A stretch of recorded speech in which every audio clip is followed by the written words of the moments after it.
Hindi ako makikisabay na yung ano kasi mahal yung bulaklak ko. Yay. Sa ano? Wednesday. Mahal ng mga bulaklak. Lunes na yan, lunes.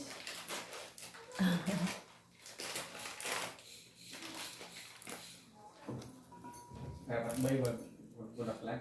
Ha? Wag bulaklak. Bakit? Bigas. Kaya nga, masaing. Dalawang sako yung bigas ko doon kasi. Hindi ako nagpo-focus ng bigas. Talaga. Yung ano, Yun. 25. Hindi yung... Ala. Tama, oh. Dalawang 25 lang. Ilang ano na yan maubos? Ilang ano? Araw? Buwan na yan. Ang buwan yun. Isang buwan na yan. Ilan lang magkakain? Wah, ano kami doon? Anim. Dami-dami pa na. Mahina sila Hindi, kumain. Apat na ano? Sa isang buwan. 25? Kain sila, hindi. Hindi, niya na yata minumuya yung Kaya nga. Oh, 5. Baka wala na kayong ulam-ulam. Kanin na lang ng Sunog. 5 nga.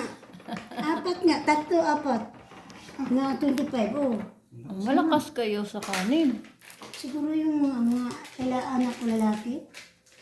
Sumusubra pa nga yun sa... Kunin na ako kaya yung bigas namin. Ayun lang. Mga pinsan niya kasi. Pupunta sa bahay. Mga Ayun pa lang. ay Yung dalawang matabilis 25 lang kilo sa amin, maubos. kahigit isang buwan yun. Mahigit isang buwan yun.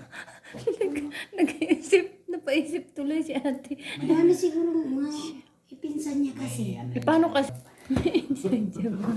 Ay, may sikreto siguro yung asawa ko magdadala-dala na. Baka binibigay niya sa ano niya, Yung sa babae second niya. wife. Oh, yun. kami doon. 6 kami. 4 kami lalaki. 2 babae lang. Masawa ko sa mga anak kong dalaga. Eh, mahina naman kumain yun.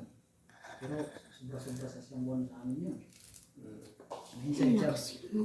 Ano? Binibigay niya yan sa ano niya, sa babae niya, te. Hindi ko naman inano. Lagay Patay. lang sa sako. Ayun yung ano yun, CCTV kung saan nyo lagay. Oo. Kaya pala mabili. Bilis naman sabi ko. Ubus talaga sa isang buwan eh. Binilang-bilang ko 3. O 45 kilos nga eh. 5 kami. Alright, thank you very much. Oh, 45 kilos. Hala ka 45 kilos. Oh. Patay ka. Malaki yung pinapaya. Lalo na palaging masarap ang ulam. Wala na. Okay, buksan ang mata ko lang. Oo. Kaya pala kalakas kumain yung